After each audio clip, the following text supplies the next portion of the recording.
London में court के बाहर भगोड़े विजय माल्या ने बड़ा खुलासा किया है। विजय माल्या का आरोप है कि वो देश छोड़ने से पहले वित्त मंत्री अरुण जेटली से मिला था। माल्या का कहना है कि उसने वित्त मंत्री को सेटलमेंट की पेशकश भी की। माल्या पर 9,000 करोड़ का कर्ज लेकर फरार होने का आरोप है। माल्या 2 मार्च 2016 को देश छोड़कर भागा था। अब वापस लाने की तैयारी चल रही है। इस बीच विजय माल्या ने बड़ा खुलासा किया है। उसका कहना है कि उसने वित्त मंत्री अरुण जेटली से सेटलमेंट की पेशकश की थी।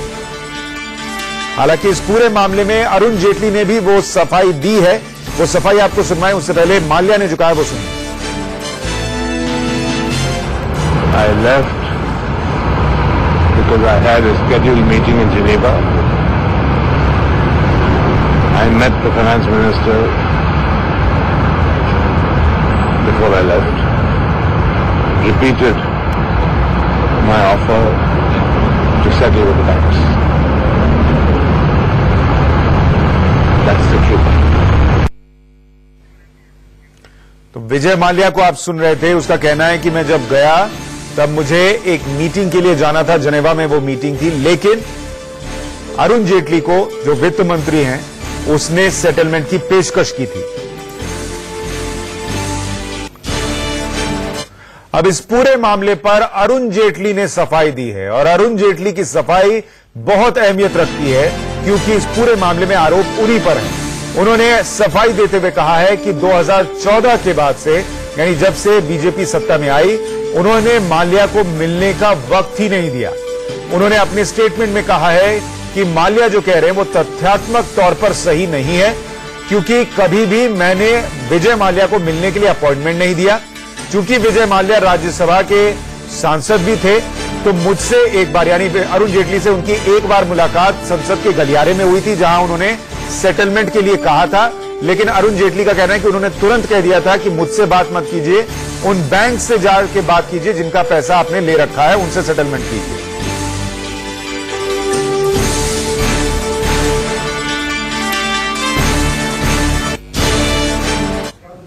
और इस पूरे मामले पर चर्चा के लिए हमारे साथ हमारी सहयोगी आंचल आनंद जुड़ रही हैं।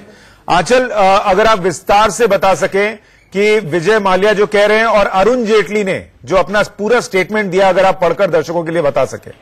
बिल्कुल सुशांत, इसे हमें एक कॉन्टेक्स्ट में समझना होगा। सांसें अटकी हुई हैं इस वक्त विजय माल्या की क्योंकि एक्सट्रेडिशन हियरिंग्स इस वक्त यूके की अदालत में चल रही है और इस दौरान बाहर सुट्टा लगाने के लिए विजय माल्या आते हैं कोर्ट से और कुछ देर पहले वो एक टाइम बॉम्ब गिरा देते हैं, बॉम्बशेल गिरा देते हैं जिसमें वो सीधे अरुण जेटली का नाम तो नहीं लेते हैं, लेकिन उन्होंने ये कहा कि भारत को छोड़ने से पहले उन्होंने फाइनेंस मिनिस्टर से मुलाकात की थी। अब उसकी कुछ ही देर बाद अब ये प्रतिक्रिया आई है फाइनेंस मिनिस्टर की अरुण जेटली की, जिसमें इस बॉम्ब को डिफ्यूज करने की कोशिश की गई है। 3-4 मुख्य तौर पर बातें कही गई है सुशांत। सबसे पहली तो ये कि अरुण जेटली ने कहा कि ये कोई शेड्यूल्ड अपॉइंटमेंट नहीं थी। नंबर 2, उन्होंने कहने की कोशिश की है कि विजय माल्या ने अपनी राज्यसभा के एमपी, बाय द वे वो राज्यसभा बीजेपी के सपोर्ट के साथ बने थे, राज्यसभा के एमपी होने की प्रिविलेज का मिसयूज किया। जब उन्होंने अचानक से मुझे संसद में, मैं अपने दफ्तर की तरफ, अपने कमरे की तरफ जा रहा था, जब उन्होंने मुझे पकड़ लिया और ये कहा कि मेरे पास एक ऑफर है, मैं सेटलमेंट करना चाहता हूं।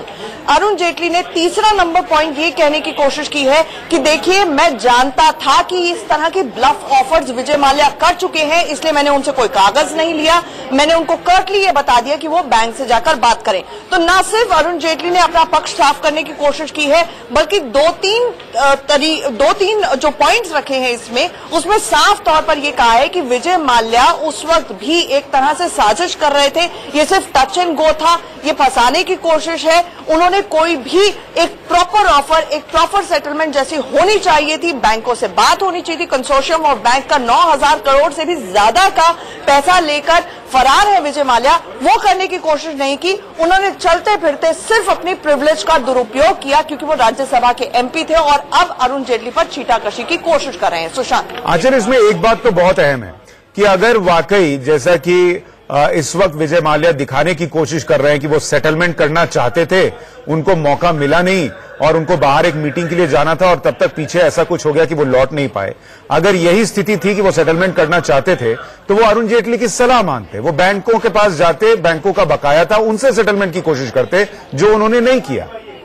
देखिए, अगर सुशांत इसको लॉजिकली देखा जाए कि अगर मैं बैंक से पैसा लेती हूं और उसके बाद मैं एक डिफॉल्टर बन जाती हूं, जो विलफुल डिफॉल्टर कहलाते हैं, उस श्रेणी में आ जाते हैं, और ये 1-2 हजार की बात नहीं है, ये 9,000 करोड़ की बात है, तो इस देश के फाइनेंस मिनिस्टर को मैं डायरेक्टली क्यों इन्वॉल्व करूंगी? आप लॉजिकली सोचिए, एक कंसोर्शियम ऑफ बैंक्स है, मैं उनके साथ नेगोशिएट पे करूंगी, और ना सिर्फ मैं, विजय माल्या अकेले नहीं होंगे, वो लीगली रिप्रेजेंटेड होंगे, उनकी कंपनी के रिप्रेजेंटेटिव्स होंगे।